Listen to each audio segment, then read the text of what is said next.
Welcome, everyone, to our third meeting of the Committee on Rulemaking to discuss public engagement and agency rulemaking under the good cause exemption. As we always do, I'll begin with the roll call.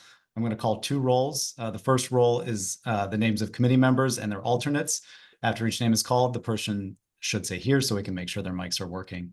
The second roll will be the names of ACUS members who are not on the committee and their alternates. After each name is called, the person should say here so we can make sure their mics are working. I will not call the names of members of the public who do not have speaking privileges. All right, starting with committee members. Laura Barheit. I'm here. Great. Emily Bremer. Here. Thanks. Amy Bunk. Here. Great. Next, Andrew Emery. Here. Okay, great. Bill Funk. Do we have Bill? Okay. Next, Alex Goodenough. Here. Thanks, Alex. Emily Hammond, are you here today? I don't think so, but. All right. Michael Hertz. I'm here. Great. Courtney Mallon for Chris Huey. Courtney, are you there? Okay. Hillary Duke for Dan Liebman. Here. Hey, Hillary, thanks. I think Elizabeth McFadden will be joining a little bit late, but are you here right now?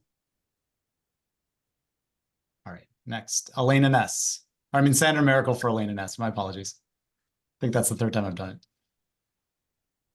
Sandra, are you there? All right, moving on. Mitch Plave. Mitch, going once.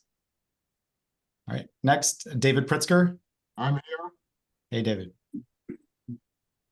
We also have Bertrall, obviously. Lon Smith. I'm here. Hey, Lon. Hi.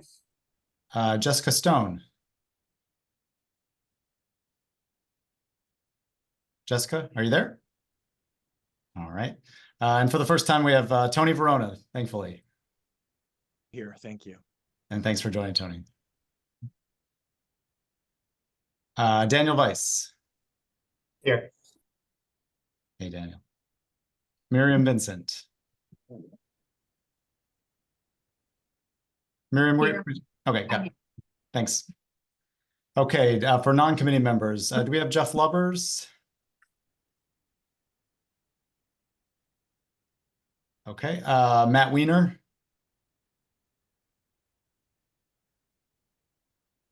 How about Ron Levin? Do we have Ron Levin? I am here. Okay, great. Do we have Annalise Marchessault? Good morning. And for Dan Cohen, thanks.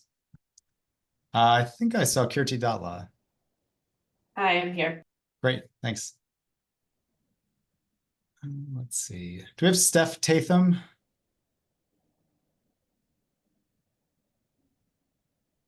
Okay, is there anyone, committee member or otherwise, that I did not call? Seth Davis. Oh yeah, Seth, thanks.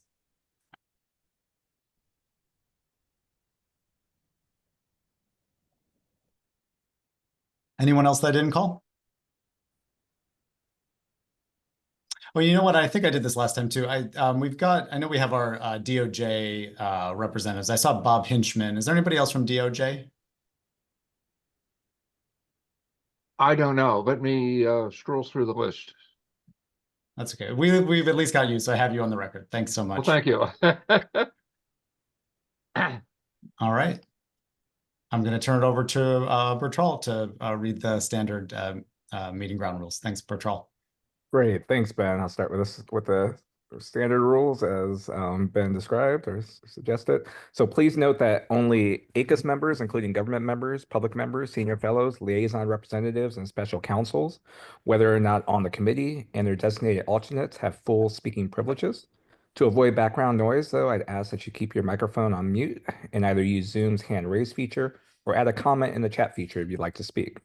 I'll then call on you and you can unmute yourself. Please then remute yourself when you're done speaking.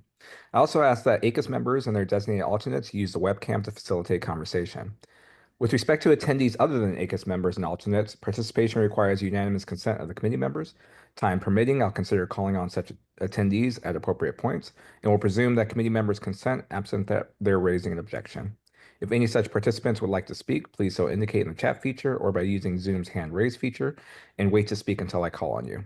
You can then unmute yourself, and please remute yourself when you're done speaking. For all participants, please use the chat feature only to indicate that you'd like to speak, or for committee members and their alternates to vote when asked. Please do not hold any sidebar discussions or put substantive comments in the chat feature. Only members of the Committee on Rulemaking, including government members and their designated alternates, public members, senior fellows, liaison representatives, and special counsels have a vote.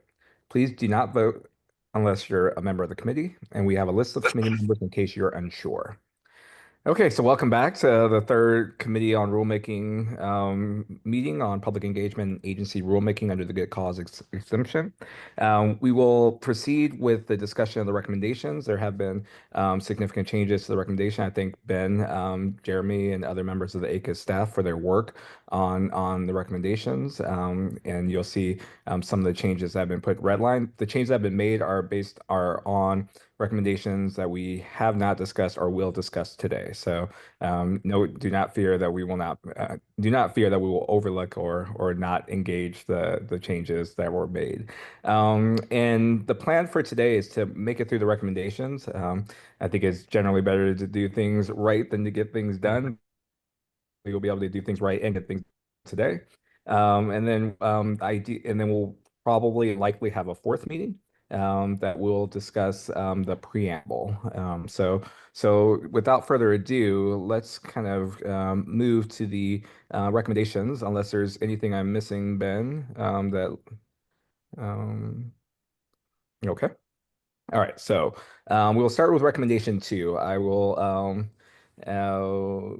we worked through recommendation 1 during our last meeting, and we got a little bit stuck on recommendation number 2. There have been some modifications to recommendation 2 based on the deliberations that we had last week, and as an initial matter, I'll give you a chance to read through recommendation 2. If we could scroll down, so if you can read through recommendation 2 A through D. And then if you have comments or suggestions or questions, please do use the hand raise feature.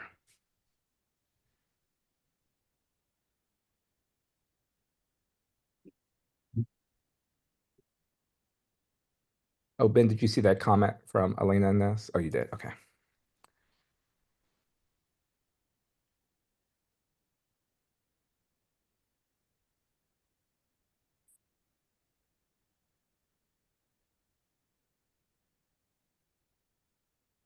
Okay, are there any questions, suggestions, feedback on recommendation number 2, A through D? And Bertrand, one thing I wanted to note here is that in the prior meeting, we had this discussion about kind of how to open this paragraph. One question was kind of whether to draft it similar to how it's currently drafted. And then there was another alternative related to, despite the potential or arguable applicability of the good cause exemption. One issue with that is that multiple types of rulemaking under this paragraph 2, such as direct final rulemaking, interim final rulemaking, they assume the applicability of the good cause exemption. So It would be challenging to use that language. We didn't include that language, but if folks want to discuss that or resume that discussion here, we can do that. But that's why that language doesn't appear here, because the current A and B subparagraphs assume the applicability of the exemption. Right. Thanks, Ben. And that's where we got a bit stuck last meeting. So this is an attempt to correct for that and to address the concerns that members of the committee had with respect to the language that was there before.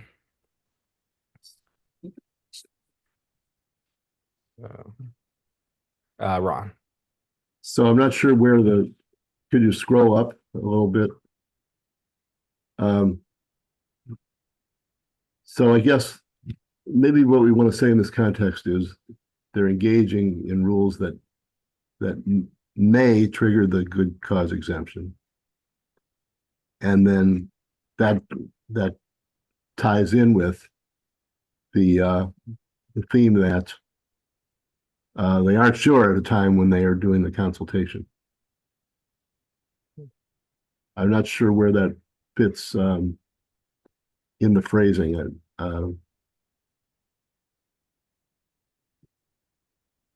Probably there, but I wonder if we also needed to say that in one. Okay. So let's have Ben sort of put that in the comment. So let's scroll back to all the way up to the top for one. Yeah, in one, on 75, you could say rules that may be subject. That may be subject to the good cause exception. Right, Okay. because that would fit logically with sub A. Got it. You're deciding whether it applies, Okay. so you don't want to beg the question in the preambulatory language. Right. Okay. That makes sense. And therefore, we don't need to get into the hair splits among arguable possible potential. Right, right. Okay, so keeping it on one and relating that to two. Would you think that we need to incorporate the language may in two as well, or do you think that that's addressed by including it in one? Offhand, I think you want it to be parallel. Okay. So if it says like public and good cause in light of the effects.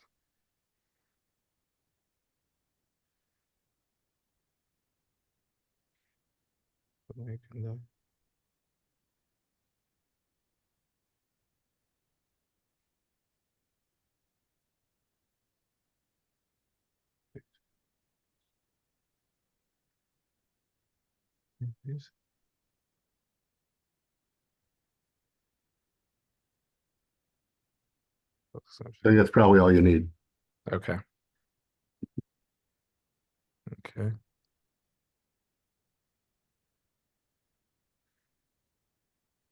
Any comments in response to Ron's suggested changes or general comments on the second recommendation?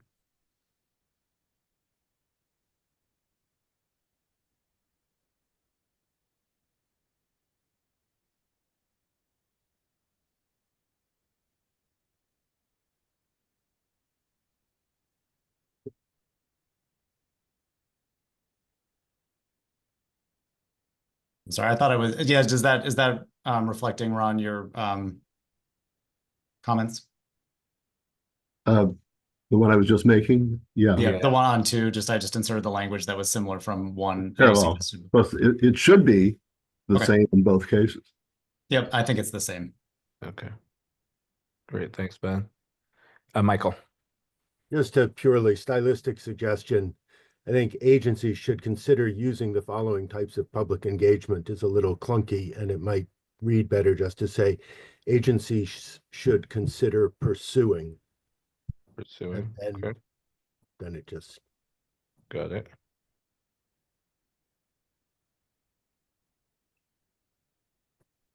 you've already said engage the public, engage the public. Okay. Not pursuing that, just pursuing, just ending. Pursuing, consider pursuing. And then, so pursuing direct final rulemaking, pursuing interim final rulemaking, etc. Got it. Okay. Andrew. Should we be clear that pursuing one of the following? Pursuing one of the following. Yeah, I assume that they wouldn't. Well, You could the just change issue is the that and you to an might or. you might do DFR, IFR, or one through three seem ors, and then D could be an and. Is that correct, Ben? You could do DFR and supplemental forms of public engagement, or let me just That's right. Yeah. I Yeah. think that certainly D is not mutually exclusive to the other three. The other three are largely speaking distinct. right. It's clunky, but maybe clarifying to change the and to and/or, and that would do the trick. Got it. Yeah. Or leave that as an and put or after the semicolon and B. Okay, so we have two proposals, one to add or after the semicolon in B, and the other one to add and/or after the semicolon in C.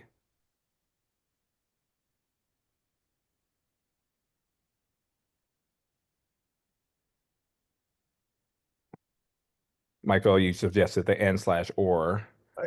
To me, and/or is a little better because if we have or in one place and in another, it's going to invite awfully close reading and some head scratching about what exactly is conjunctive and what's disjunctive. And are you saying we can do these two, but if we do one of these, not that third? But I think just the and or. Okay. Would it be helpful to put A, B, and C as or, and then have it break it out a separate sentence that says, and the agency can consider supplemental public engagement as in paragraphs 13 and 14. Okay. Michael, what's your response to that suggested change? I think it's fine. Yeah. Okay. So I we think could the do stakes are low here, but the stakes are always high. sorry, I didn't When mean it comes to imply ACUS, otherwise. please. So we would change A, put to the after B, do the or, and then could you repeat that language? And then we would take away the D paragraph, and then what was that language again, Ron? Well, what I said was the period after C, and then the agency may also consider supplemental forms of public engagement. Okay. However, I would delegate to the Committee on Style possible Yeah. improvement to that. Yeah. Okay. Okay.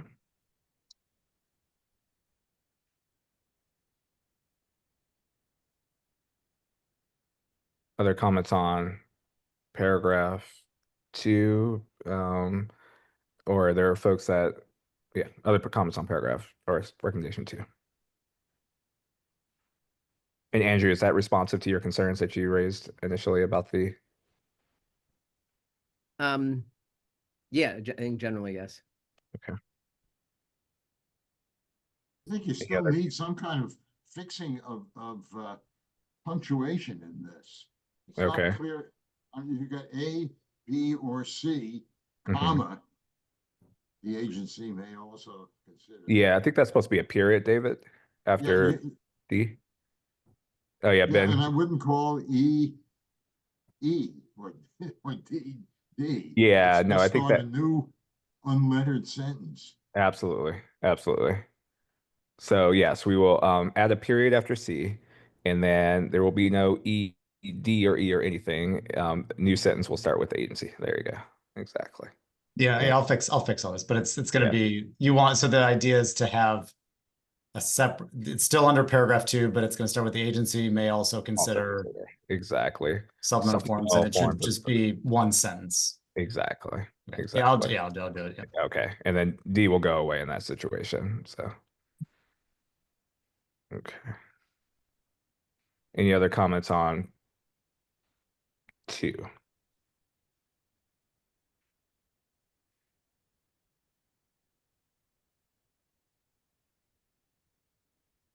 Okay. Let's move forward to recommendation 3. And so just a quick intro to these two. So three deals with this kind of concept of no comment final rules or final no comment rules, which the committee discussed at the prior 2 meetings. And then the 4th paragraph deals with temporary rules, as was discussed at the prior meetings as well. Thanks, man. Well, I mean, you're putting together 2 concepts. One is that there's good cause. Therefore, you're not giving an opportunity to comment. And you're also not inviting public engagement because factors in paragraph 1 don't indicate that you should. But those are discrete ideas, I think.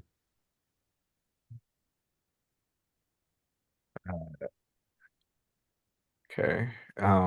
So the material between the dashes is really implicit in there being a good cause at all.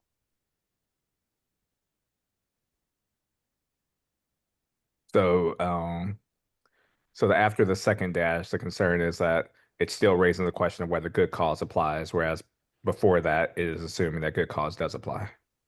Yeah.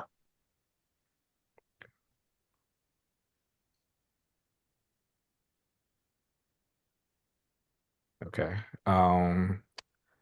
Alex, we have to think about sort of making revisions, but let me go to Alex and Michael, see if they have any suggestions with respect to 3. Yeah, I don't know that I disagree with Ron's point, but my point was a little bit distinct.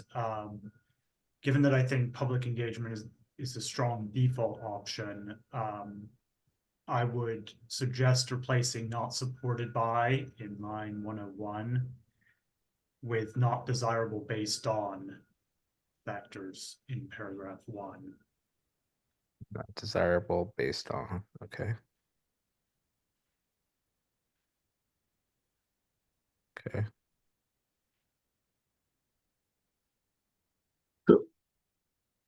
Let me come back to Ron. Do we still have the problem after Alex's revisions, do you think? Well, so I actually, as I think about this, I'm not sure what type of rules we're talking about, but I think you're talking about rules in which you're not going to use, you can just invoke the good cause exemption and go forward, and you're not going to use direct final rulemaking, you're not going to use interim final rulemaking.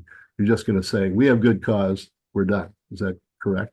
Right. Let me draw on our expert consultant, Mark. You reviewed and assessed these no comment final rules.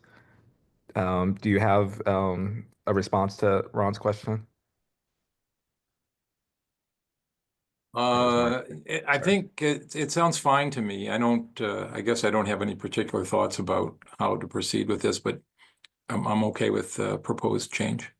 Okay. I just don't understand what kind of rules we're talking about, because I was originally thinking about temporary rules, but they're separately treated in 4. So what's left for 3?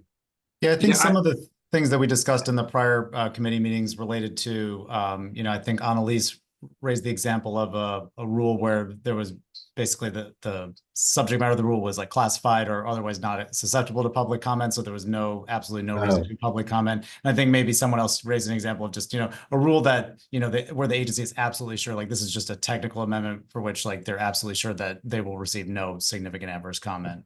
Yeah, I disagree with the latter, because that's what unnecessary and direct final rulemaking is for. One point, I was going to raise this on number 4, but let me just raise it now because I think it may be relevant, is that a temporary rule, what we're talking about here, I think, is a no comment final rule. It's just a type of no comment final rule. And I'm wondering whether adding another category to the types of good cause rules makes sense here. I mean, maybe it's a subset of a no comment final rule. So other than temporary rules, what are the other types of no comment final rules? Are they different from direct final rules? Yeah, I mean, I think so, because there are situations where it's just a technical kind of change, and or maybe required by statute. And so there are other situations where you might have a technical change to a rule that is not really changing the substance of the rule, and there's no need to give an opportunity for comment, or you're correcting some kind of mistake that may have been made in the original publication. So there are other examples other than temporary final rules. Okay. So thanks, Mark. Michael. So I think the problem with 3 and what I'm tripping over is the reference to public engagement in 101. I mean, throughout this whole thing, public engagement means something other than comment in notice and comment, right? It's all about things other than ordinary notice and comment. And this says there should not be notice and comment, right? No opportunity for the public to comment on the rule, that's a proposed rule, when you decide that non-comment engagement is not desirable based on the factors in paragraph 1. So that seems a total mismatch, right? Okay. Am I the So I guess I don't understand, the public engagement, the whole point of the recommendation is there will be situations where agencies don't want to provide and don't have to provide opportunity for public comment, where public engagement is nonetheless desirable, right? And agencies should pursue it.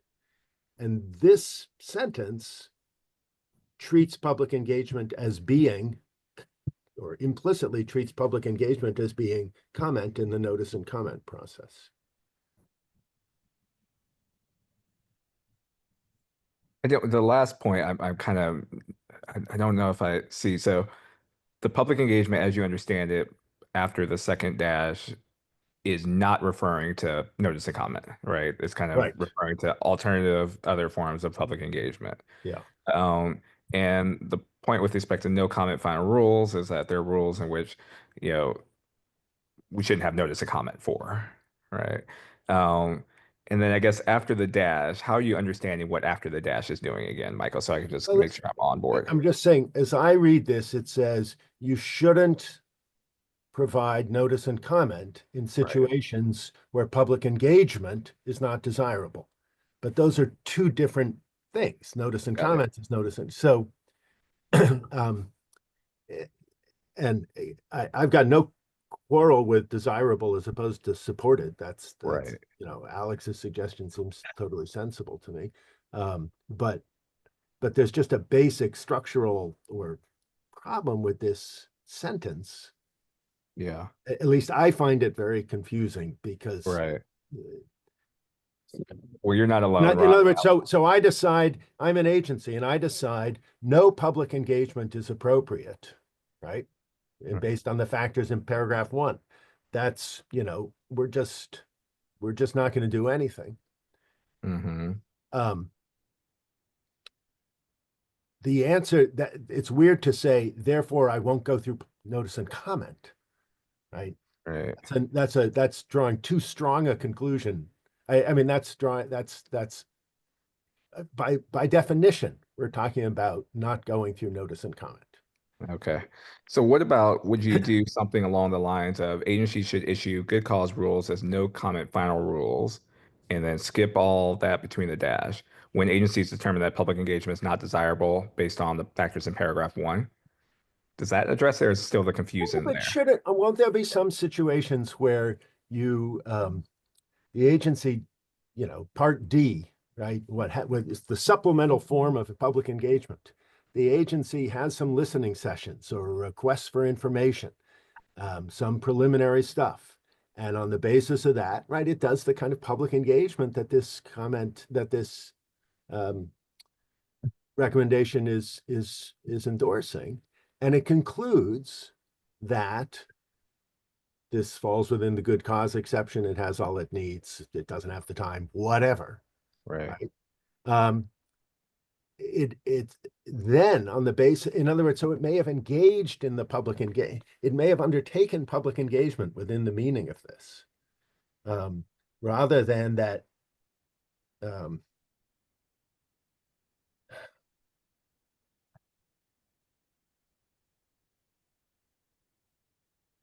All right, I see why I'm getting tripped up. Okay, so maybe the way to phrase it to avoid my problem, and I'm sorry if I'm the only one who's getting tripped up this way, but if an agency determines that public engagement is not desirable based on factors in paragraph 1, it should issue a no comment final rule. Okay. I realize that sort of says that it gets rid of the stuff between the brackets, but to me it's clearer anyways. And again, I apologize if this was an idiosyncratic. No, I mean, I don't think it's idiosyncratic. I think Ron found it confusing. Alex found it confusing. I think that, maybe for different reasons, but you're not alone in that respect. Jeff. Yes, I share some of the same qualms as Ron and Michael. I'm glad we got rid of, or I think we're getting rid of the part about agencies should provide no opportunity for comment. Because, I mean, the public can comment anytime they want. I mean, the public can comment on a rule, and it's not part of the rulemaking process necessarily, but we don't want to look like we're telling the public, you can't comment on what the agency's doing. So I'm glad I hope we're getting rid of that. But I also don't really like and maybe this ship is sailed, but I really don't like creating another category called no comment rules. We've got temporary rules, no comment rules. It's better like this, but Ron's original point was if the agencies decide not to engage in public engagement, then, well, what if the agency does engage in public engagement, and then they decide, okay, based on our engagement, we don't think we need to go through notice and comment. We'll just issue it as a regular good cause rule. That would be fine. So there's a temporal aspect to this as well. Not just that public engagement is not desirable, but maybe after public engagement, they've decided that they can go forward with the regular notice and comment. I mean, go forward with the regular good cause rulemaking. So I don't know. I don't like the idea of coming up with no comment final rules here. Right. So Jeff, would you put no comment final rules that are not temporary rules into the category of direct final rules? I don't think we need this recommendation. It seems to me that the previous recommendation says, here are some situations where you might not want to go through regular good cause rulemaking. You can use these and/or alternatives, but we don't need to say the opposite, do we? So we can just, it's implied that if they think it's desirable to use good cause rulemaking, they should use good cause rulemaking. Okay. So I don't need this. I don't think we need this recommendation, I guess.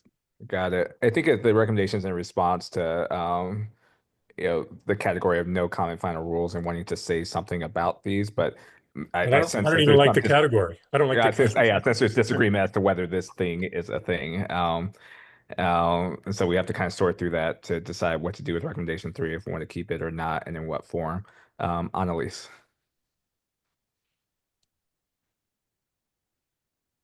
Annalise, are you there? If you might be. Okay. Yeah, I was just actually going to say what Jeff just said, which was, or rather ask the question, what are we trying to achieve with 3? Like, what is actually being recommended? Because I think that it's kind of covered by 1. So it was a question, really. Yeah. I mean, if I love to sort of have Mark opine or maybe even Ben opine. My sense is that, there's a category of rules that people have identified. It's not formally recognized that we seek to, draw attention to and to have a recommendation about. The challenge of omitting it entirely to the extent that people believe that this category of rules exists.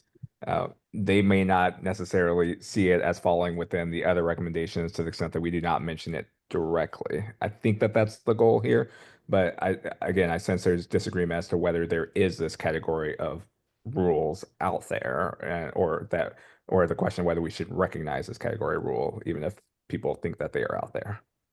I mean, this rule is out there. Yeah. But whether or not we call it that or create a category, I think is a valid question, but agencies have, and I expect will continue to issue final rules without notice and comment, or potentially without other public engagement. I'm just wondering if maybe they could just be referenced in another recommendation. I'd need to take a closer look if the goal is just to create awareness versus actually recommending the use of them or the use of them in some particular fashion. So Okay. that's all. Great. Yeah, please. Yeah. Any suggestions on that front as you read further would be very much appreciated. Mark. And Bertrand, I just wanted to say real quick, I mean, we could consider also as an alternative, putting something like this in the preamble as opposed to having it be a recommendation. The committee members Sure. can consider that. Right, right. So that's a possibility in which we describe sort of the category of rules and identify what all those rules, possible rules are. Mark. Yeah, I just want to sort of, I guess, make a pitch for keeping some reference to no comment final rules. And as I said, I think maybe we could combine the recommendation on temporary final rules as well with this one. But I mean, to the point about, do we really need to say something? Is it implicit? Maybe, but it is a separate category. I mean, agencies are promulgating no comment final rules, and these are, of course, are distinct from direct final rules and interim final rules. And I just think it's helpful to make clear that there is this other way to deal with the good cause exemption in the APA. And again, maybe it's implicit. I get that, but I don't think it's a bad idea to call it out and make sure that we've identified this separate category. So thanks. Thanks, Mark. Ron. All right, I've got a different way of doing this. Go back to 2. Okay. And add a D that says we're going to just adopt it under the good cause exemption, and we're not doing any of these. And I think that meets the intent of saying there are situations where you don't even want to go through direct final rulemaking or interim final rulemaking. You just want to adopt it. I think that would encompass maybe the classified situation. It would definitely encompass the cases that Mark has in mind. I think when he calls it technical, uncontroversial, that is the very definition of unnecessary. But it may be that we want to say, isn't that right? It conflicts with line 89. Yeah, but it may be that we want to say, I think we said in the previous one, 95.4, that if you think the unnecessary exemption applies, you should always use direct final rulemaking. Maybe that's an overstatement. Maybe we don't want to go that far, and we want to say an option would be that because it's too trivial, we're just not going to even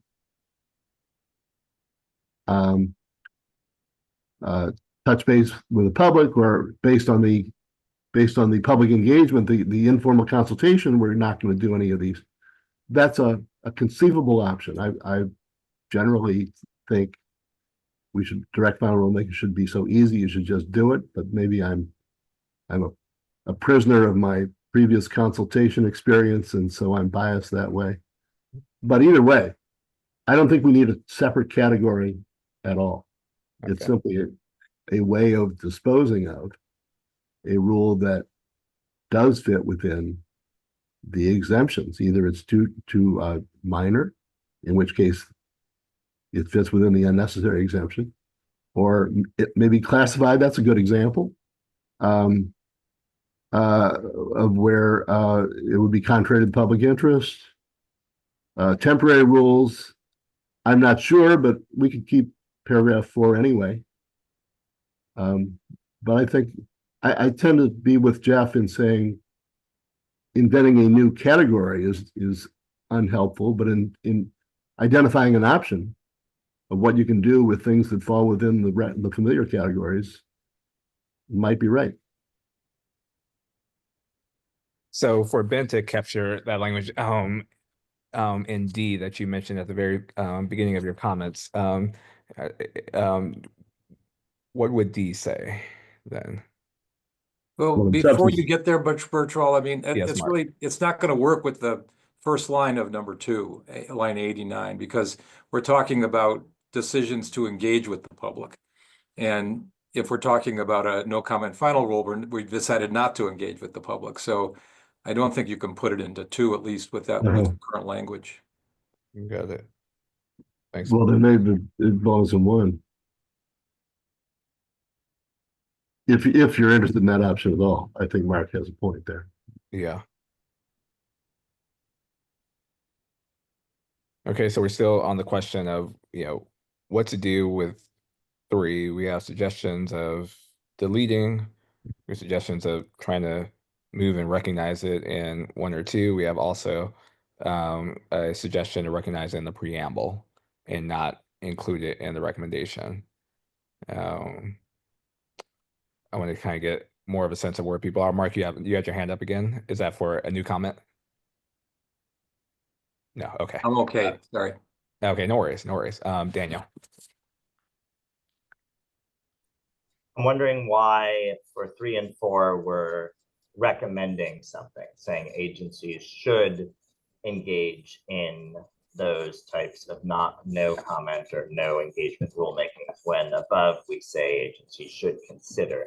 It seems odd in a document about public engagement to say there are certain cases where we're recommending agencies do not engage in notice and comment, even if it's pointless. If agencies have the time, they might just want to give the public a say, even though they know what the public says may not change anything in the end. So it seems like 3 and 4 should be may instead of should, or should consider instead of should, but may seems more appropriate. So it would be, yeah, okay. So in line 101, we change should to may is Daniel's first suggestion, and then that would go into line 102. The same for 4, same. because the agency might know in advance that it's temporary, and they'll reconsider it later, but they have time. So they'll give the public a chance to comment, even though it's not really necessary. Okay. So I'll hold the change number 4 in my head so that, but we will make that suggested change when we get to 4. But yes, for parallel consistency, we'll include may once we decide what we do with number 3. Andrew. I think something that sort of makes all of this quite confusing is we don't really discuss, and I mean, perhaps it's a conversation to have in the preamble to explain that the Administrative Procedure Act lays out minimum requirements. So everything is establishing minimum. Agencies can, in their best practices, to do more than the minimum. And what we're talking about here is best practices for going above and beyond the minimum as good governance and whatnot. But some of this, it seems like we didn't really tee it up in the preamble to explain, here's the APA minimum. And of course, if you have good cause, the minimum now drops to you can skip notice and comment. Anything above that is voluntary, and there are reasons why agencies ought to do above and beyond the call of duty, above and beyond the minimum. And I think some of this gets kind of confusing if someone doesn't fully. This strikes me as just a situation that if someone reads this without having a pretty good understanding of rulemaking under the APA, they're just going to get kind of muddled. And I think at a minimum, we should explain that the APA sets up minimum requirements. And I can hold off on this. I don't understand what voluntary notice and comment rulemaking means here, or in 11 and 12 below. But maybe that won't be able to come up later on. Okay. So do we want to Ben maybe add in the comment for us to return to when we get to the preamble, a discussion and recall of Andrew's comment that we need to identify or discuss the APA and the minimum requirements for public engagement that are set forth there as a way to kind of tee up the rest of the discussion. Is that capturing what you said, Andrew? Yep. Okay. Okay. Jeff. So I'm going to make one more pitch for eliminating this recommendation, because it's almost like we need to say they may, of course, issue a no comment final rule if they find that they don't need to do any of these other things. It's sort of the default that they may, instead of saying they may issue no comment final rules, they may invoke the good cause exemption. I mean, so I just don't think it's necessary, and I don't like the phrase no comment final rules, because it seems kind of off-putting. I don't think the government should use a term like that. telling the public, okay, this is a no comment final rule. You can't even comment on this, and I don't think it's good for ACUS to adopt a phrase like that either. So I'm just put off myself by the phrase no comment rule. Got it. Yeah, point well taken, particularly in a recommendation about public engagement. I think the point is trying to, limit or deter or to at least have agencies consider factors before invoking or using no comment final rules, since they are being used. And what this recommendation is trying to get agencies to do is to consider the viability or the potential for a value of public engagement. But that's not to say that we should keep 2, 3. I hear your point, Jeff. I think it's backed up by Ron. David. I've heard in this conversation several references to these being options. I don't understand why on line 90 it says agencies should consider instead of agencies may consider.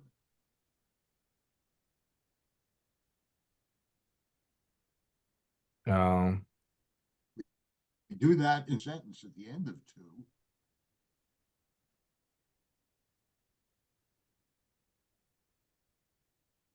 Yeah, I mean, I think that it's yeah.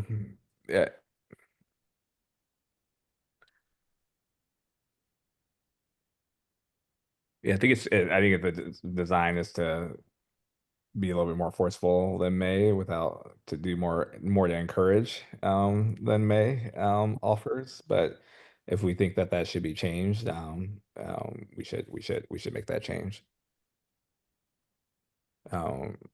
Ron. I'm going to just support Jeff. Okay. I would say no 2D and no 3.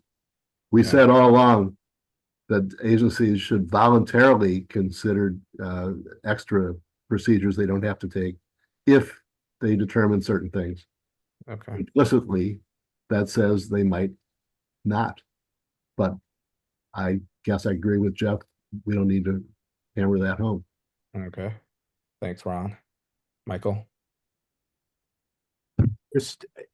I'm opposed to all this switching the shoulds to may. It's a recommendation. If we're just going to say may, it's no longer even a recommendation. It's an observation about the world. We're trying to be pushing the agencies in a particular direction. Should is still pretty must. Pretty must. That was a Freudian slip. Should is pretty mild compared to something like must. Secondly, I with Ron and Jeff and Miriam in the comments about the no comment rule. But third, I just think 3 as it's written now says, if agencies decide not to engage in public engagement, they should not engage in public engagement, which is just a pointless thing to say. The really serious underlying question, and it would merit some discussion, is the one Ron mentioned, which is whether we want to say anytime they're invoking the unnecessary prong of good cause, they should engage in direct final rulemaking, or whether we want to endorse the possibility of just doing nothing. Ron was somewhat agnostic on that. I'm not sure what the answer is. That seems to me a serious question, and one that the committee might take a view on, and especially if it was going to depart from the prior ACUS recommendation, that would be a meaningful and important thing to do, but it should be done in a kind of self-conscious way. As 3 is written, I'd vote to get rid of it. Okay, so we have Jeff, Ron, Michael, Miriam, perhaps others. So are there any objections to deleting recommendation 3?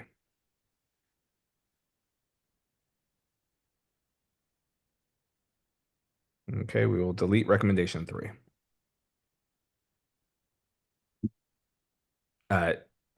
Jeff, I hope you're not coming back with an idea that we should keep it. Okay. No, I just wanted to react quickly to Michael's last comment about whether or not agencies should use direct final rulemaking every time they invoke the unnecessary prong. That's a calculation that the agencies need to make. Whether it's worth it to do that. if they feel like there's a really great chance that they're not going to get any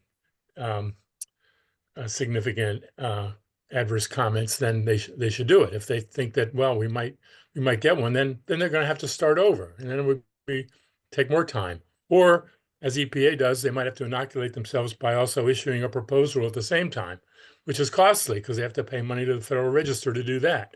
So I don't think we should say that they should do it every time. And we'll come to that discussion when we get to DFRs below. Ron. I just want to correct an overstatement by me. I guess I'm now looking at 95.4, and it doesn't actually say do it 100% of the time. Okay. It says, in order to expedite the promulgation of non-controversial rules, agencies should develop a direct final rulemaking process for issuing rules that are unlikely to result in significant adverse comment, etc. So I stand corrected Got it. by myself. It does not say always do it. I appreciate you finding and identifying that correction. What? I appreciate you finding and identifying that correction. That's right. And the prior speaker should be reprimanded for his carelessness. Absolutely. Okay, so let's move now to, we will call this paragraph recommendation 3. That recommendation has to do with temporary rules. So I'll give you a chance to read through recommendation 3, and then we'll follow that with the discussion. Please use the hand raise feature if you want to speak on recommendation 3.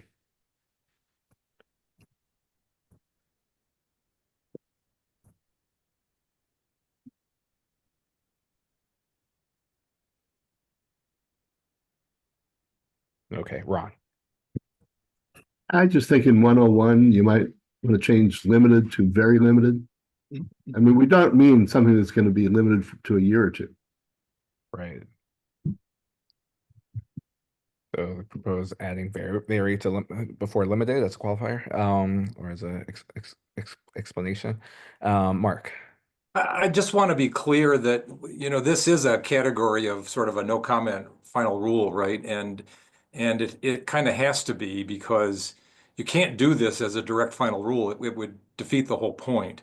I mean, these temporary rules are often used by the Coast Guard, for example, and there's some immediate need to take action. There's no time for a 30-day comment period through a direct final rule.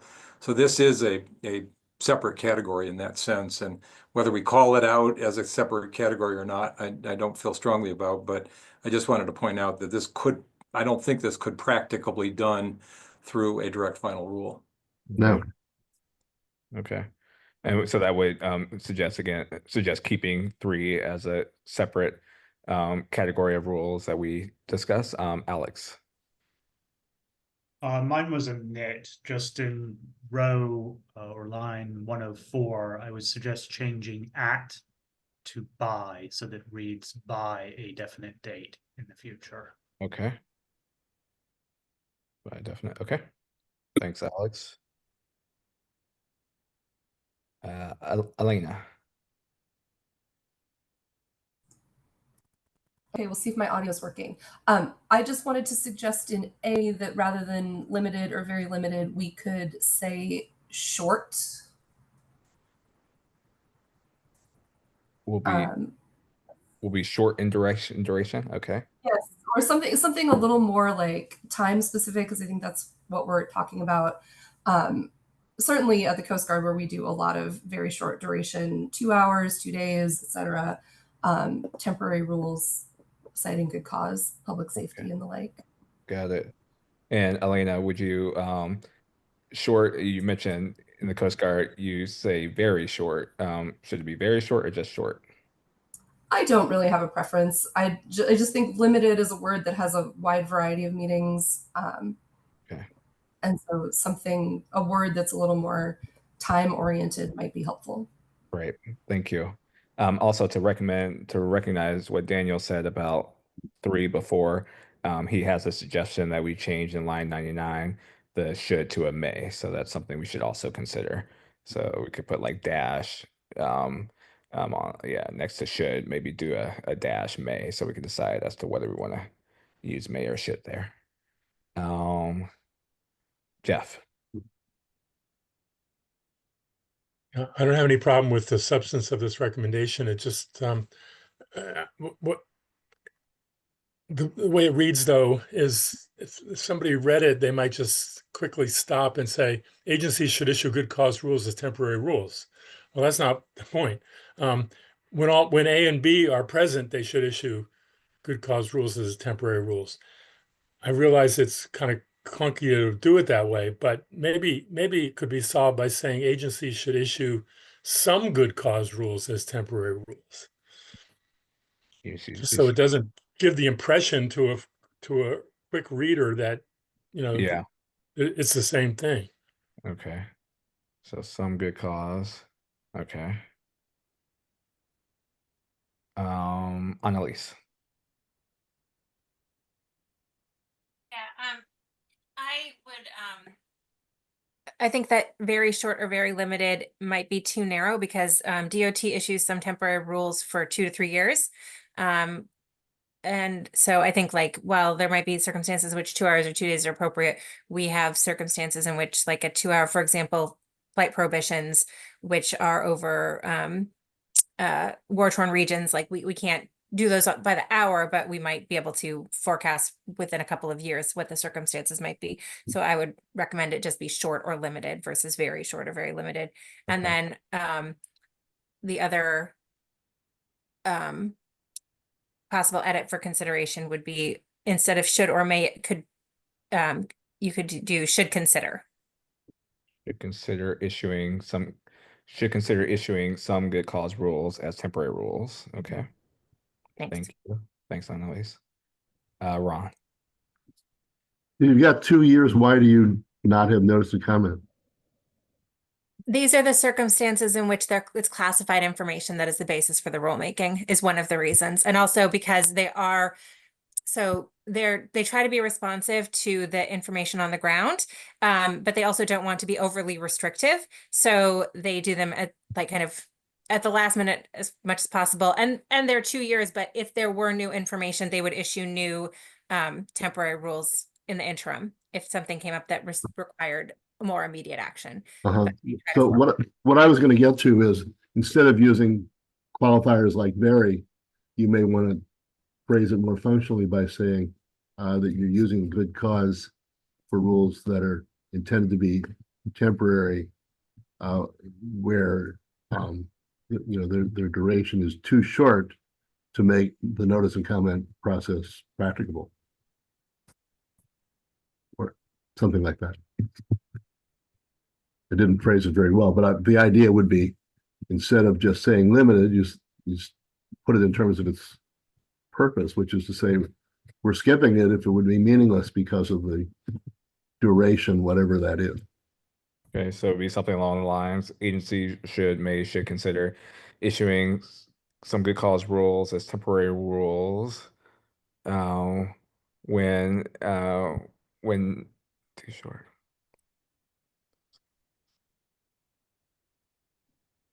When the time is too short, or okay. So are we really saying it has good cause under those situations? And may omit even the options discussed in 2, if the duration is too short to make that meaningful. Okay. I mean, is that the point? Yeah. So not only is there good cause to forego 553 procedure, but given its very brief duration, all this other fancy stuff discussed in the ACUS recommendations is also not feasible, not practicable, to use the words of the statute. Right. So we'll have to have a committee on style kind of play with that language and see what that would look like. Yeah, and just to jump in here too, I mean, like as we discussed in the presentation last meeting, the concept of temporary rules is a broad one that it includes things beyond good cause rules. So you could have a guidance document that's a temporary rule because it's temporary in nature. You could have a notice and comment rule that's temporary. We provided an example of that. So I think we're trying to limit this particular text to good cause rules that are temporary rules. And temporary rules are just those that are limited in duration. And And there could be two reasons why an agency might want to limit the duration of a rule. It could be that the good cause basis itself is limited. There's an emergency and it knows when it's going to end. That's typically not the way it goes, but it's typically, there's some kind of immediate thing and we know when it's going to end in advance. The other is that the need itself for the rule is limited. The Coast Guard rules are a good example. Even if it's a notice and comment rule, like, oh, we need to close off this area for X period of time.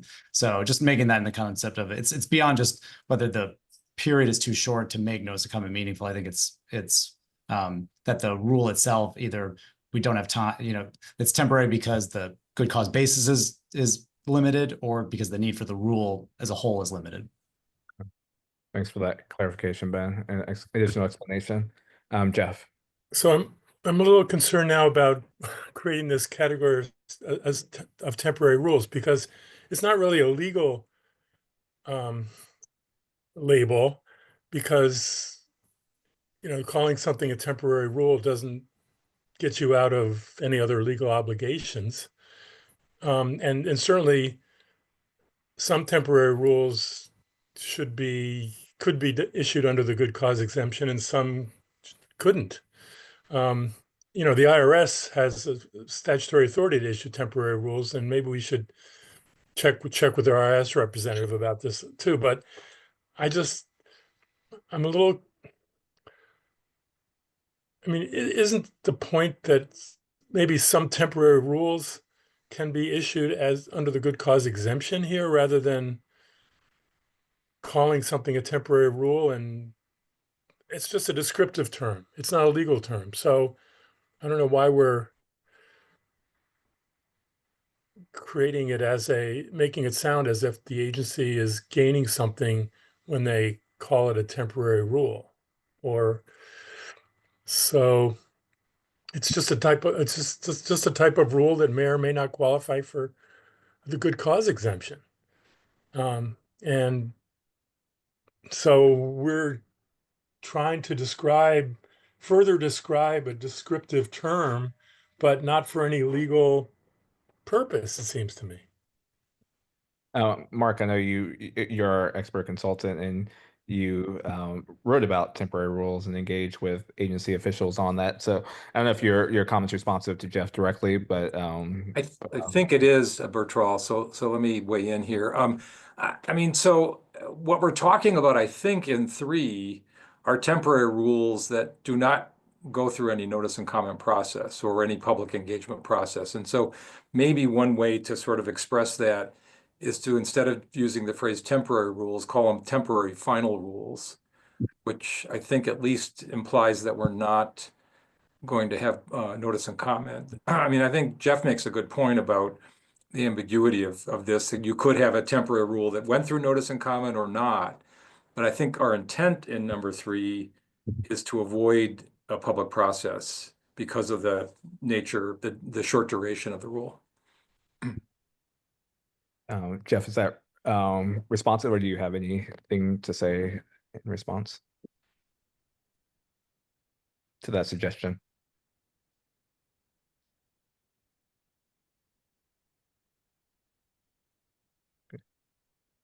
I'll go to Miriam, and then Jeff. I'm sorry. No, oh, no.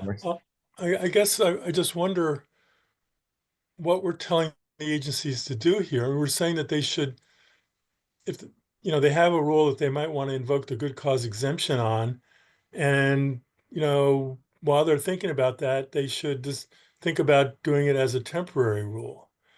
But they're gonna have other reasons to do or not do it as a temporary rule. So the real question is whether some temporary rules fit within the good cause exemption. I think we sort of have this backwards in some way. Miriam? Yeah, I agree with Jeff, and I see Elena's comment here also about quote unquote temporary final rules or temporary rules. It's a description of a rule that is final in the sense that it's going to impact the CFR.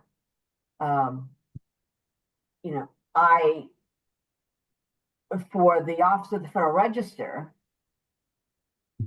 we allow agencies to call, aside from IRS, which is a whole different ball of wax, we allow agencies to call something a temporary rule, whether they call it a temporary final rule or just a temporary rule, if it has a specific expiration date attached to it.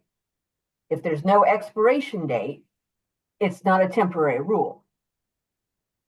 That's the basis for us determining whether or not an agency can call something temporary in the action line, which a lot of agencies say, okay, well, that is the official classification of the document. That has absolutely nothing to do with whether or not it needs to go through notice and comment rulemaking. So, I mean, I completely agree with Jeff that we're talking about two different concepts. And so we need to talk about the temporary rules that do not fall under or that are somehow exempt from notice and comment, as opposed to saying, well, it's a temporary rule, therefore, because anything can be a temporary rule if it has an expiration date.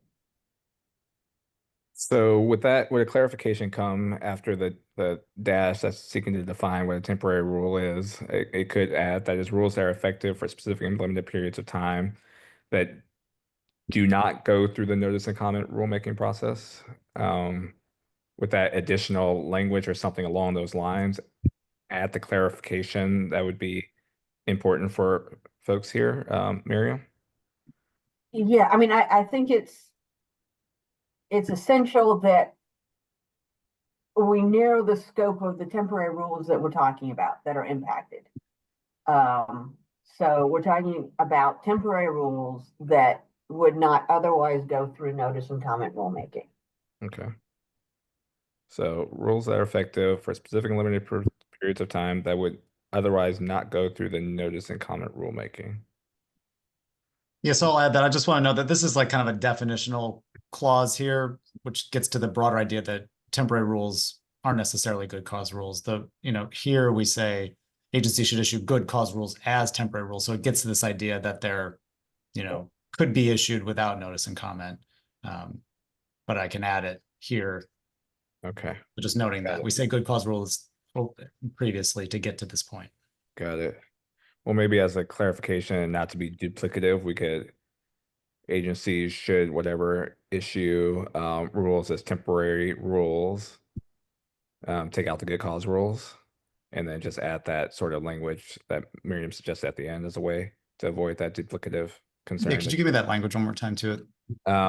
As rules that are effective for a specific and limited time of periods of time that would otherwise not go through the notice of comment process. I don't think that's capturing it right. Committee on style. Yeah. But we could sort of play with that language and also leave it to the committee on style as well. So that's kind of a proposal right there, not what we've agreed on, of course. Amy. I was just going to offer another idea and maybe say these are other factors to consider when thinking about issuing a good cause rulemaking. That's not necessarily call them out as temporary rules. So so we start with at the beginning of number 3, Amy, these are factors to consider. Or could you?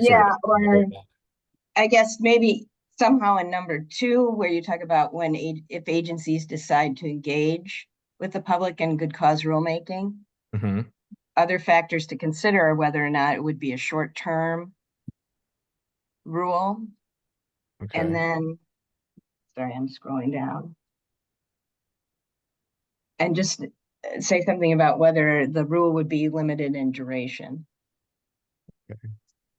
And so you would add that to number 2 rather than, and then somehow in number 2 maybe, and then just delete number 3. Got it. So a proposal to address this in a much more concise form in 2 has been proposed by Amy. Alex. So I was going to suggest, because we seem to be getting hung up a little bit on the terminology of temporary final rules or temporary rules, is it necessary to include that term here? And maybe this recommendation could actually be broadened. So my suggestion was to remove the reference to temporary rules and just have the recommendation read something along the lines of agencies should issue some rules that are effective for a specific and limited amount of time, and stick with the theme that this is a situation where the agency knows that it wants the rule to only be effective for, duration, rather than sort of the terminology or the mechanism by which it's doing that. Okay. So agencies should issue some rules that are effective for a specific and limited period of time. And Alex, I don't know if that captures your language. I was just writing something that I heard.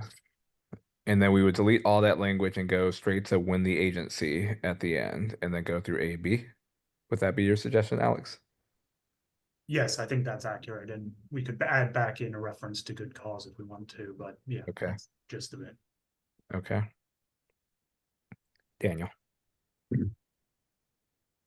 I'm just not sure why this paragraph is here. This section, I think, is about public engagement. I think that's the heading we have up above.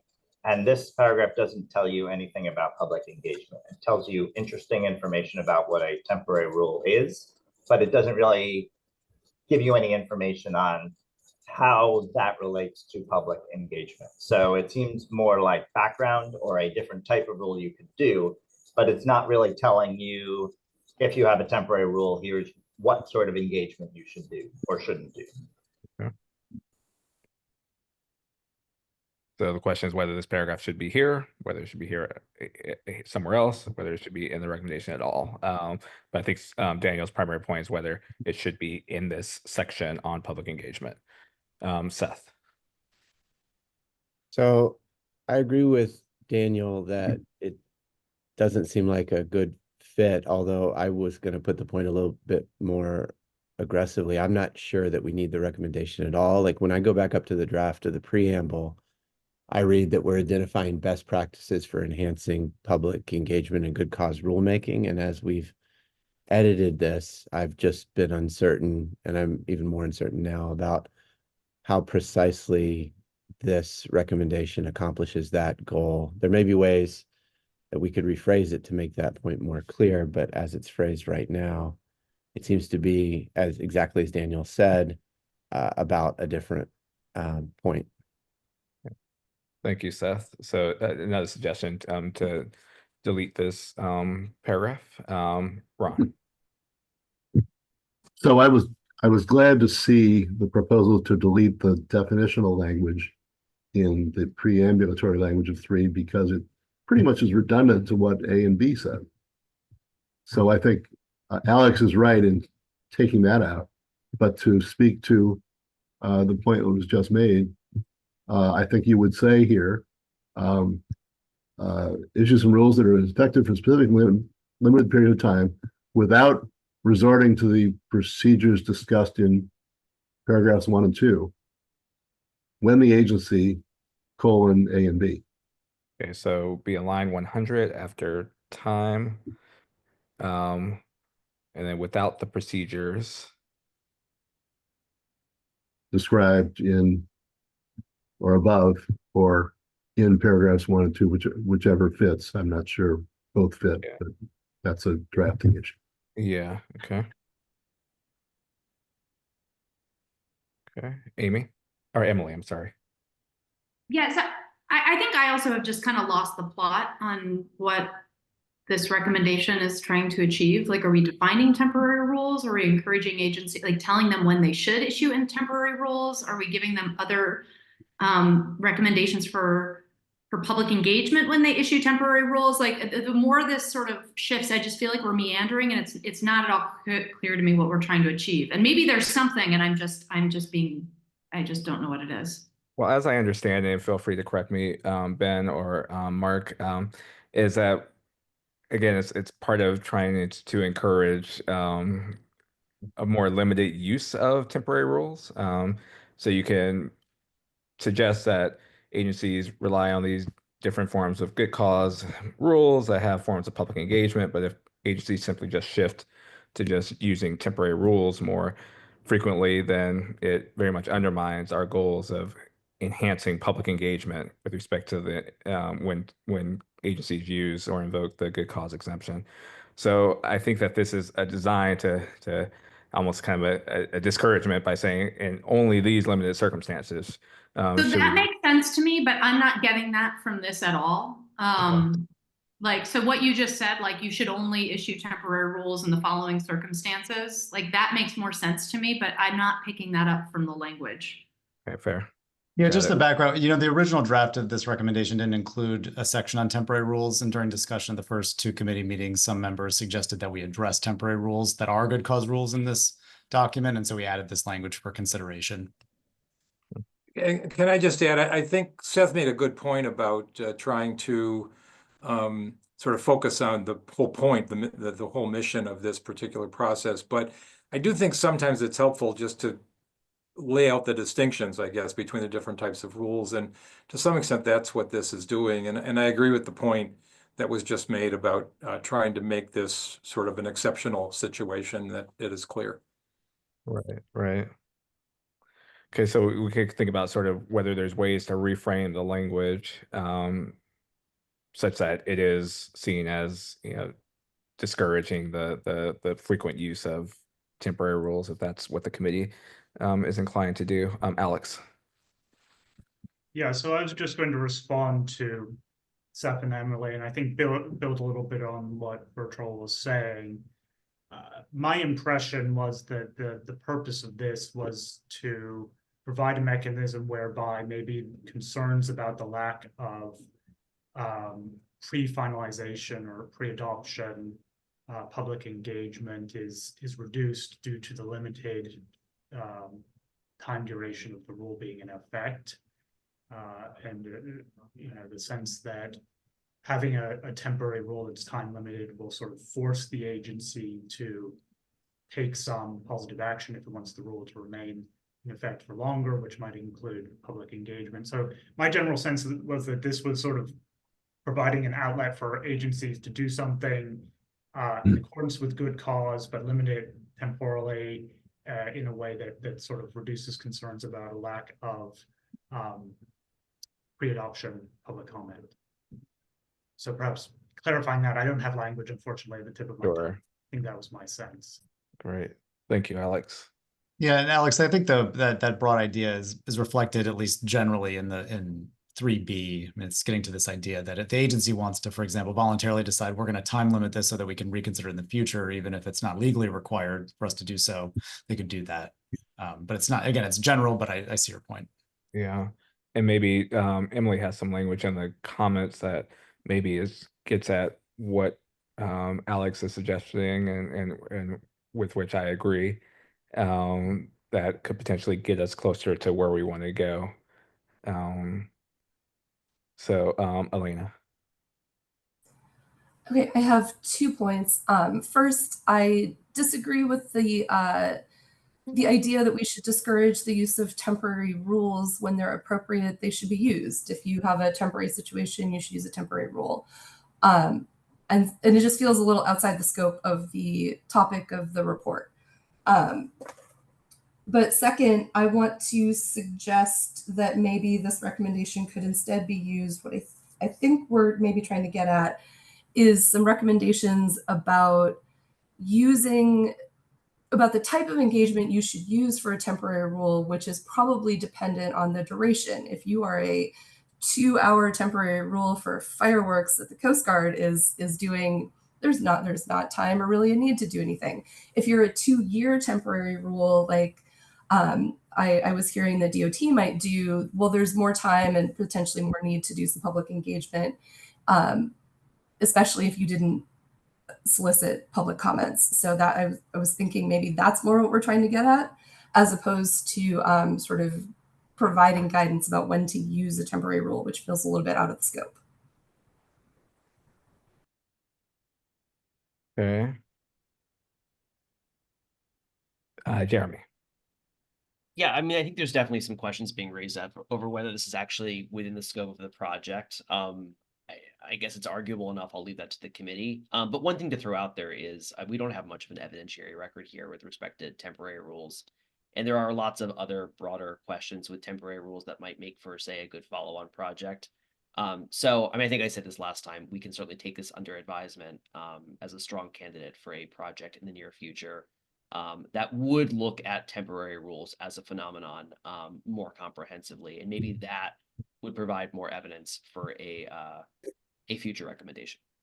Yeah, thank you for reminding me of your comments from last meeting, and I think that they are well taken. I mean, one option would be, you know, again, our expert consultant report wasn't focused on temporary rules, although there was discussion of temporary rules in the report. It may be, you know, this committee may decide that, you know, for now we're going to, you know, delete this third recommendation and, you know, make a recommendation or a suggestion that we should have a fuller engagement with temporary rules and put forth a whole set of recommendations based on a report that focuses on this issue directly and more comprehensively. Jeff. Yes, I agree with that. And I was just going to second Elena's comments that in some situations that I don't think we want to discourage agencies from using temporary rules per se. We might want to discourage the idea that just simply by issuing the rule as a temporary rule, that's a, you know, get out of notice and comment free card, or that automatically triggers the good cause exemption. But yeah, temporary rules, you know, have their place, and I think it might be worth studying them, especially since the IRS has had a long practice of using them with statutory approval. Right. Okay, so I'll just put a proposal out there as a way of let me get to David, sorry, and then I'll put a proposal out there as a way of moving forward. David, but first, David.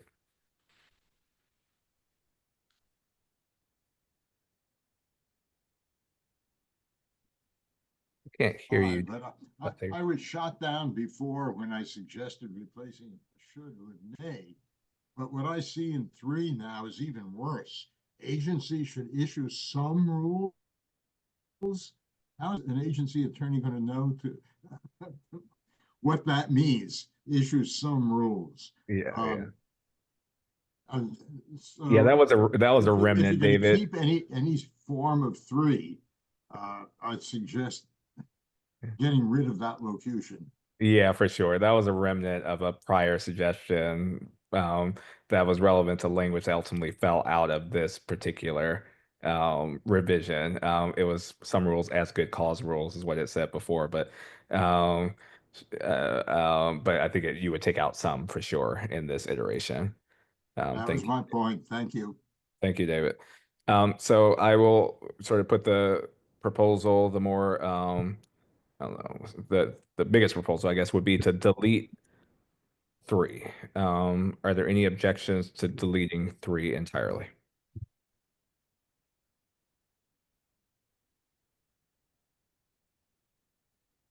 Okay, if there are no objections, we will delete 3.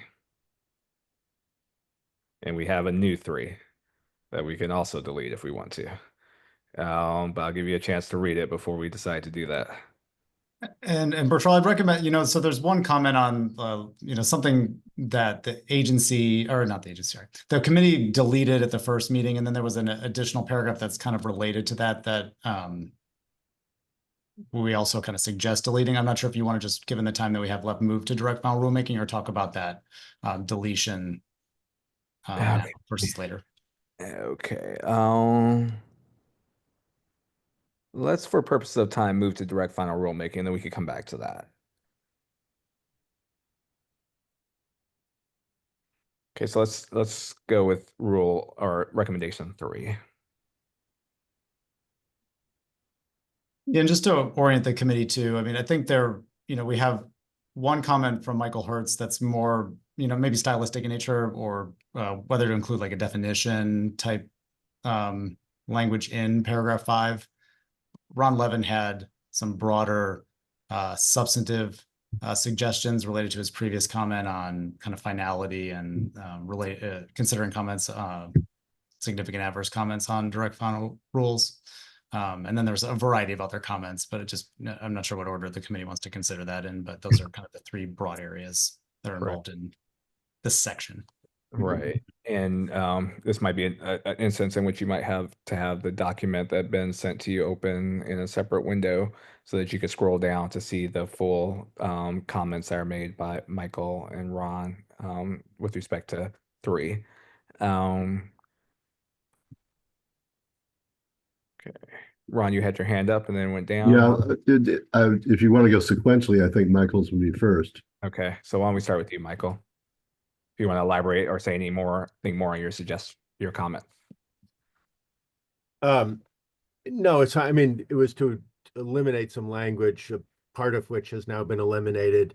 I don't know that we really need the phrase beginning which, telling people what direct final rulemaking is, especially because this is not the first place where that phrase has been used. If we're going to define it, probably should define it the first place, but I'm not sure it's necessary at all. But I don't have strong objections to the way it's written now, and the other part has already been deleted, so I'm happy. Okay. So the Michael's comments would be to eliminate that on line 112, the phrase, the rest of the sentence that starts with which. Jeff. I don't know if it's defined in the preamble, I can't remember, but if we leave the language in, I would certainly want to underline the word final or italicize the word final in line 113. This was final rule. Okay. Because it's a final rule that becomes effective after comment, not a proposed rule in the normal. Got it. Yeah, it's not the world's best definition of direct final rulemaking because it also describes ordinary notice and comment rulemaking.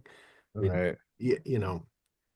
Do we have a definition of final? I'm sorry, I don't remember this. A final rulemaking and another recommendation that we could borrow from, like 95.4, which discusses direct final rulemaking. We should look and adopt whatever definitional language if we choose to include definitional language in this recommendation. I think we should be consistent if that's the recommendation. It is described. I'm not sure if it's phrased as a definition. Okay. Yeah, there's a few different ways it's described. I guess the issue that I understood Michael's comment to be raising is it appropriate to have a definitional, clause in a recommendation? The argument in favor is that it provides context for the reader, so the reader can understand what it is if they haven't read the preamble. The other way is that it's not really a recommendation, it's a definition, so it shouldn't appear. And so those are the kind of things to weigh. All right. Daniel. I'm wondering about the should recommendation here. So here we're saying if rulemaking, notice and comment rulemaking is unnecessary and there's unlikely to be significant adverse comment, you should use direct final rulemaking. But I thought above we said that you should actually consider using voluntary notice and comment rulemaking or other types of public engagement beyond what the minimum is. So how does the recommendation above to use voluntary notice and comment rulemaking fit with this recommendation saying basically don't do that? If it's unnecessary, you should do direct final rulemaking. I think that sort of gets to the tension in the whole document. Good cause rulemaking is efficient. Quote unquote, unnecessary public engagement is inefficient. But this document is saying you should consider being inefficient because public engagement is better. It's better to do more if you can. But here we're recommending the opposite. So I just don't see how this fits with our recommendation. Well, as I see it, this recommendation is about when notice of comment procedures are unnecessary. I don't think that the recommendation 2 is specified in that limited instance in terms of discussing the potential invocation of the good cause exemption, which could open the door to a variety of forms of public engagement that would not be appropriate perhaps when notice of comment rulemaking procedures are unnecessary. But that's just my read of it. Others may disagree. Jeff? Yeah, I think 2 things. One is we should use the word consider here because agencies should consider using direct final rulemaking based on the previous comment I made about they shouldn't have to do it every time. And secondly, respond to the last comment, it might be helpful to say something like, I don't have the language, but rather than just saying that notice and comment procedures are unnecessary, say when agencies invoke the unnecessary prong of the good cause exemption or something like that. But because we're trying to kind of tie this into the good cause exemption, and the reader might not realize that just based on this sentence. Okay. Great. So seeking direct reference to the good cause exemption. And I also want to kind of keep, Daniel's point on the table in terms of whether this recommendation contradicts recommendation 2 in any way that we should think about either revising or doing something different with recommendation 3. Should consider using. So you add consider using on 112. Sorry, thank you, Jeff. Don't want to lose that either.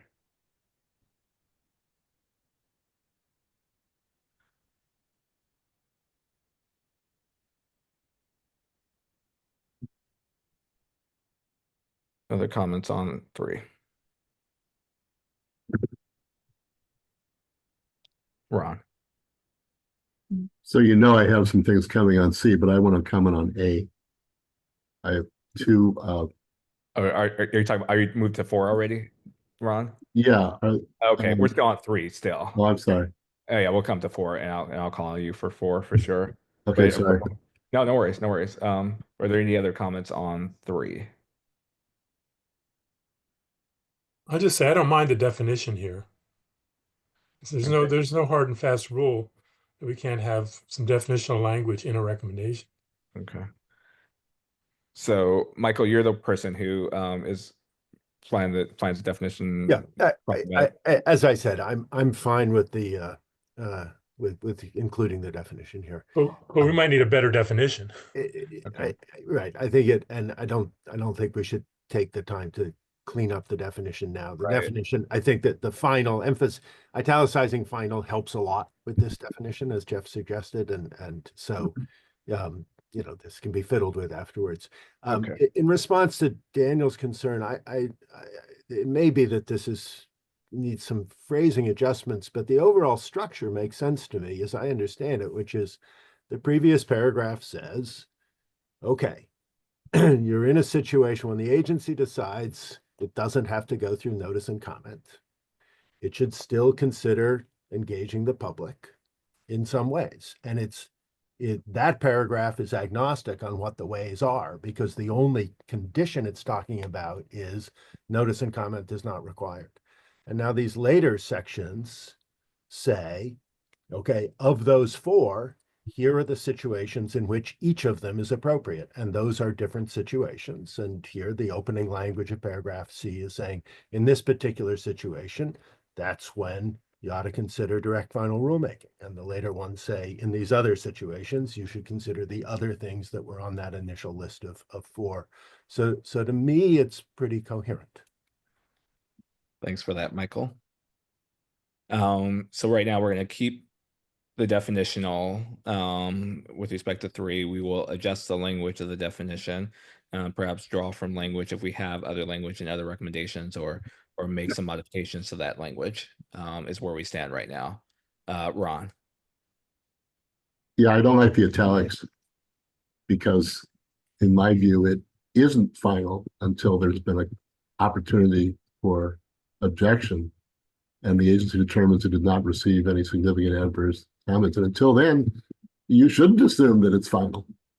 Now, we're going to get to the substantive points a little later in the recommendation, but as you tinker with this, look at 95.4 for language and the like, I think the italics probably should survive. Okay. Thanks, Ron. Daniel. Yeah, I think should consider addresses my concern because that makes it an option. And so if an agency has decided that notice and comment is unnecessary, but we're going to do it anyway based on the above recommendation, fine. But if not, here's something you can consider. Okay, great. Thank you, Daniel. Andrew. I would think that it is a final rule, in that it has an effective date. If the agency doesn't withdraw it prior to the effective date, it takes effect. So just like any normal final rule that's going to have effective date sometime into the future, it's not enforceable until the effective date, but it's still considered a final rule. And the same thing here, the direct final rule might say it'll be effective in 45 days and give it 30 days for comment. If they get some adverse comments, they might then withdraw it within those 15 days. But if they don't do anything, on the effective date, it is an enforceable regulation. So I think it is proper to call it a final rule. Okay. Okay. Okay, so we'll do some work with that definition, and we'll bring it back to the committee at our next meeting. Let's kind of move forward to recommendation 4. It's a long one, so for A through D, I'll give you guys a moment to read it. I don't know if we could get it all on the screen. I guess it goes past D. So why don't we just break it up go 4A through C, and then we'll do the rest after we discuss 4A through C, if that's even feasible. Yeah, much of this language is drawn from existing 95-4, with the exception of the language that's in track changes, which relates to Ron Levin's set of recommended text. Okay, so A through C, and then C adds some new language that I mean, we should consider all of it, but perhaps we should be more focused on. Okay. So why don't we start with Amy, who has a comment on B, 4B. Oh, I thought Ron had a comment on 4A. Oh yeah, Ron. Sorry. I do. Sorry. But I've just heard Ben say that this is drawn from the previous recommendation, and so one of the bombs I was going to throw, I may not want to throw.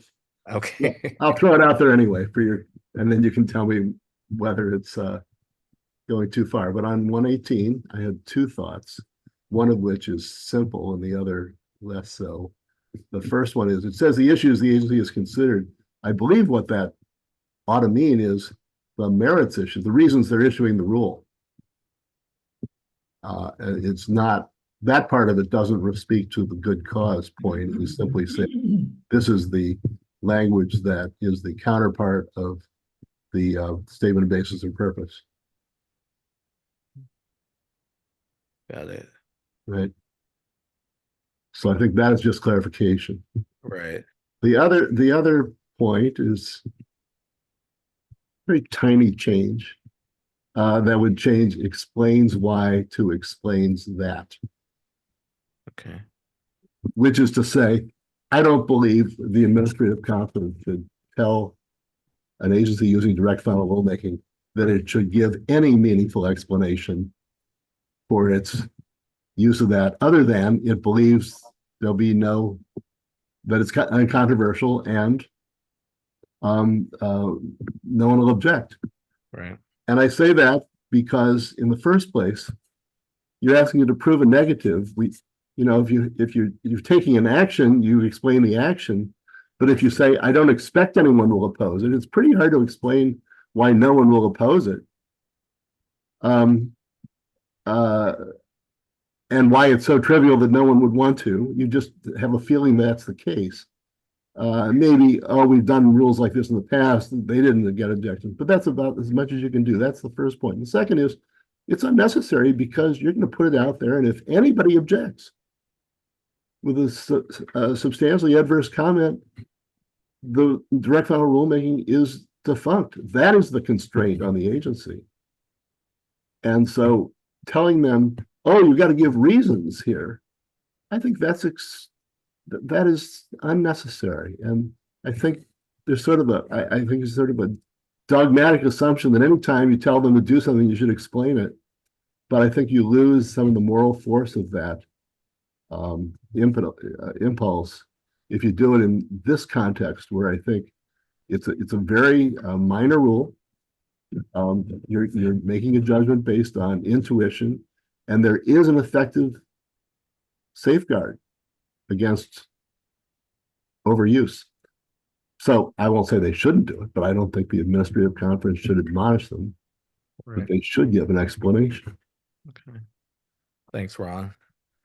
So there's some suggested language to change to A, some of which we will add in committee style, but the change from Y to that is the one Yeah. we will sort of Now, if it turns out the 95.4 says Why? calls for an explanation, I may have to back down because I have Right. some ownership of it. But right.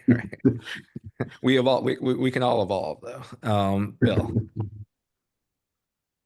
Well, I'm going to argue in favor of why, because I've read preambles where they do say this is technical change for these, and it's technical and explains why it's technical, or it says there's kind of correcting for typographical errors that were done in the original rule. Any number of things. It's like a sentence, but it's still explaining why they think that it's minor. It's not just here's a 7-page or 20-page rule, right? And it just says this is non-controversial. Why is it non? It looks pretty long to me. Yeah, well, it's long because we had to make changes in a bunch of different places, but they're all typographical changes. So that's explaining why. So I think why is a good idea. Okay, thanks, Bill. Courtney. I just had a procedural question regarding number 4. Is number 4 supposed to replace 95.4, the ACUS recommendation on direct rulemaking? Or is this supposed to be supplementary?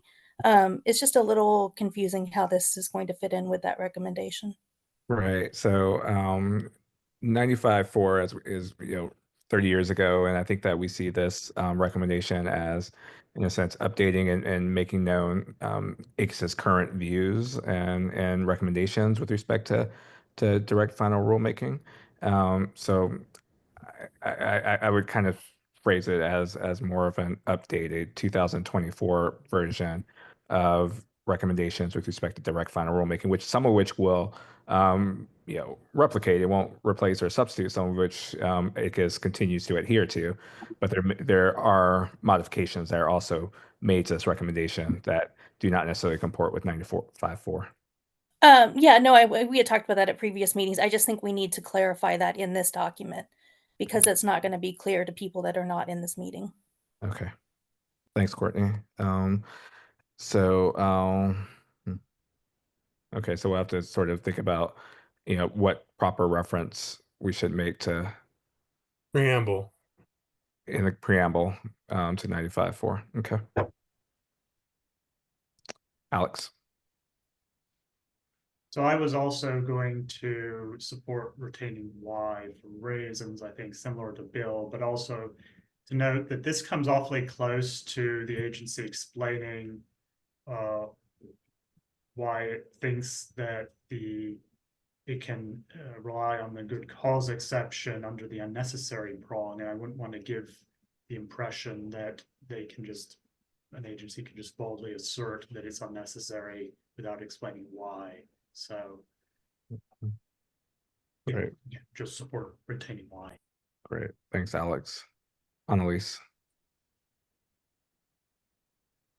Just a minor point, but B suggests that agencies would either issue a direct final rule or they would issue a direct final rule with a separate proposal at the same time. And I think at DOT, we issue it as one document. So we'll issue a direct final rule and we'll say this document will be treated as an NPRM in the event that we receive significant adverse comment. So I don't know if that B contemplates that. So your potential would be in 122 and or would that address it as a suggested change on line 122 after direct final rule? Would that be responsive or no with 4B? We're talking about 4B, is that right? Yeah. Yeah.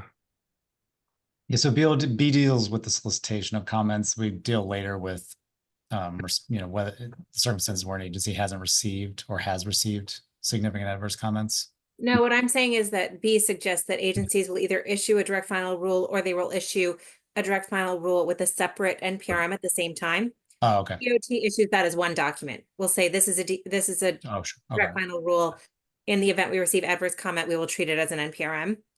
Got So either by requesting comments in the direct final rule or by, I guess, and or. I don't think either or Yeah, works. That was my point. yeah, it won't work.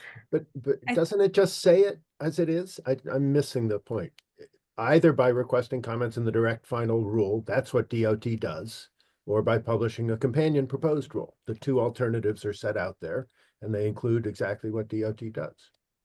But I think the language also suggests that the final rule doesn't have to request comment, that you're actually requesting comment in the companion proposed rule.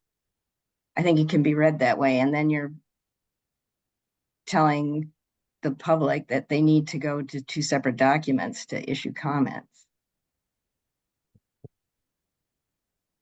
So it would be okay. Let's finish with A so we don't lose A. I want to ask Ron if he still holds to the point that it should be Y and not that. No, I'm going to recede. Okay. But when we get to 14, it's going to call for a specific explanation, a reasoned explanation of the like. I don't think we're going to want that. But I think the simple Y is fine. I don't think it'll get out of hand. But just for the record, 95-4 did say that the agency believes that, et cetera, et cetera. So I was historically correct, but I think Bill's point is well taken if you're talking about something pretty brief, which I think is right. And now we'll come back to Amy and Annalisa's point with respect to B, whether to include the language either and or that we I have have a to. suggestion. Yes, please. Delete the either or and just say by at least a period of at least 30 days by requesting comments in the direct final rule. Put a period there and then say maybe something like agency should consider also publishing a companion proposed rule. Okay. So take out the either. Full stop after final rule. And then agency should consider, agency should also consider, or should just consider publishing a companion proposal rule in the same issue. Okay. So that's the suggested change by Amy to 4B. Any objections to that change? Sorry, is it also, they should be doing both? They should be doing one or the other?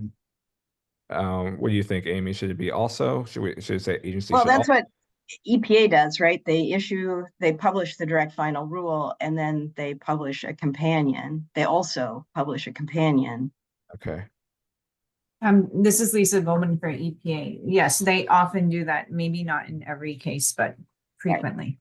Okay. So agencies should maybe also consider is what I would propose. We could take that out if people don't like that. If they don't like the also. Miriam. Yeah, I just wanted to, I'm fine with this language. I don't want to put any other language in suggesting agencies follow the DOT example, because that will really depend a great deal on how the agencies would put something in the direct final rule. And if they do it wrong, then they end up with a combined document that we're going to reject. So, I mean, if or whether an agency can do what DOT does depends exclusively on how they draft it. And I don't want to get into how DOT does anything. So I like this language as we have it right now. Okay. Okay. Any objections to this change, Ron? I'm not sure if it's that change, but with regard to B, yes. The way it's worded certainly implies is that on 122, as they are asking for comments about the substance.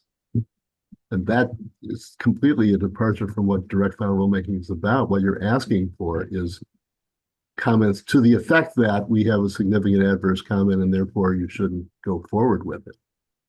Now, I guess the significant adverse comment would be adverse because it talks about the rule. That's true, but it sounds like you're treating it as a notice of comment proceeding, with the whole point is you're not.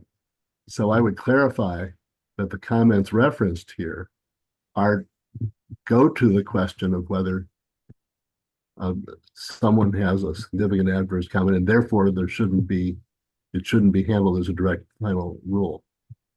Okay. So it seems to me it's a little bit misleading. Maybe other people don't find it that way, but I believe that 95.4 was written in the belief that comments in this context refers to the objection process. And of course, direct final rulemaking originated with EPA, where there was no need to state a reason. You just say, I object, and then it's called off.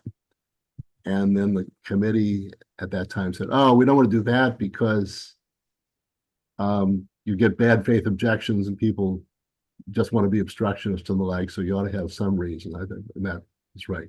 But you don't want to make it sound like you're asking for all that much. And I think the way it's phrased sounds a little bit like the equivalent of the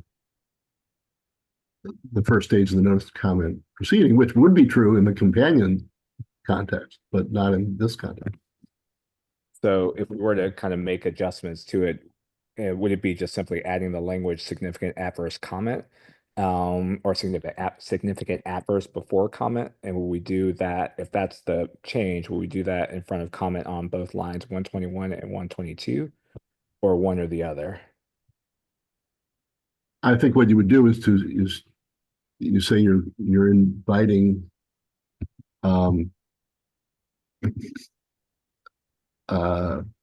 comments to go to the issue of whether it is indeed uncontroversial, and whether they're adverse comments. I have suggested language. I've suggested please. language. Yes, please, Bill. I think you should say, for a period of at least 30 days, the agency should ask persons whether they have substantial adverse comments. For a period of at least 30 days, agency should ask, and what was that, the public or individuals? Should ask the public. The public. Whether they have significant adverse comments. Okay. I think that would do, because we then define it in C. Okay. And then we would, so it would start, the sentence would start with for a period, and we take out everything before that. Is that correct, Bill? Or will we leave, or is this fine as it is? For a period of at least 30 days, agency should ask, yes. Okay. Just want to make sure on that one. And I just point out that back in A, we should have the Y should be there, and that should be eliminated. Oh yeah, so we're changing that to Y and A, so to make sure that we capture the committee's agreement on line 118. Okay. I'm sorry, going back to 118. So we agreed to keep Y and get rid of that. Oh, sorry. Yeah, sorry. Okay. Miriam, is that an old hand or is that a new hand?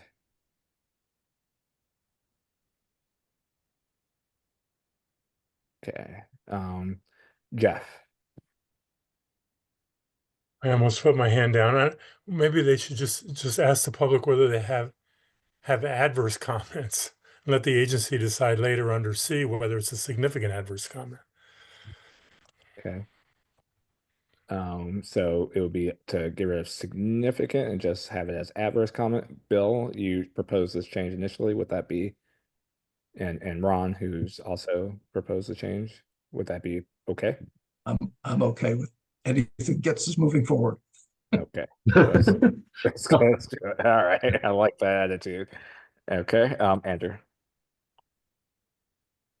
I'm not sure if I'm restating or misunderstanding maybe Ron's point earlier, but here the question is just whether they have is not what they are, right? I mean, if we're saying should ask the public whether they have adverse comments, or should ask the public for any adverse comments? And can they just say, yes, I do have adverse comments, and then what do we need C for? Okay, so the proposal would be, say, to ask the public for any adverse comments. That's what the question is. If we want adverse comments, or we just want to have people raise their hand and say, yes, I have adverse comments. Okay. Bill, because since you proposed a change, I'll I don't want the agency to say, hey, look, we want you to give us adverse comments. Right. All right. Please send us adverse comments. No, that's not what we're asking. So I don't like should ask for adverse comments.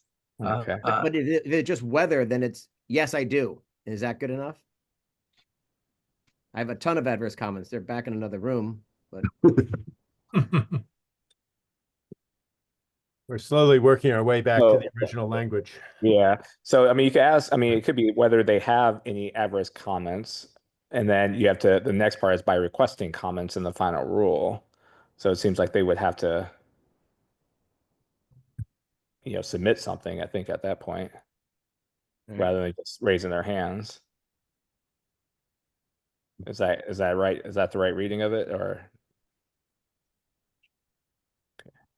I would leave it to the committee of style to Okay, take care so of this. yeah, committee of style will take care of whether they have or for any. just offer the opportunity to submit adverse comments by requesting comments in the direct final rule. Whether they have adverse comments and what they are, Okay, so we'll leave that to the committee on style for purpose of time. Annalise. Yeah, just to a point that was alluded to earlier, DOT used to have, I forget one of our sub agencies had in their direct final rulemaking procedures. They may still more like the weather language. I don't remember exactly how it was worded, but it did significantly delay. I mean, it basically made direct final rules kind of obsolete because anybody could just say, yes, I have them. And then they would be obligated to issue an NPRM despite the like actual ability to produce said comments. Okay. So something in the revisions about, seeking whether they have and something about, submitting or stating what they are. Daniel. All the other subparagraphs here say significant adverse comments. So I think this should also say significant adverse comments. Okay. So a desire for consistency with respect to significant adverse comment.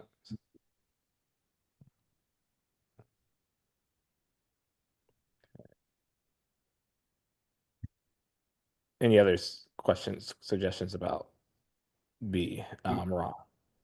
Yeah, I agree with that point. I think if the person writes in and says, you guys are a bunch of morons, that would be adverse, but not significant adverse within our definition.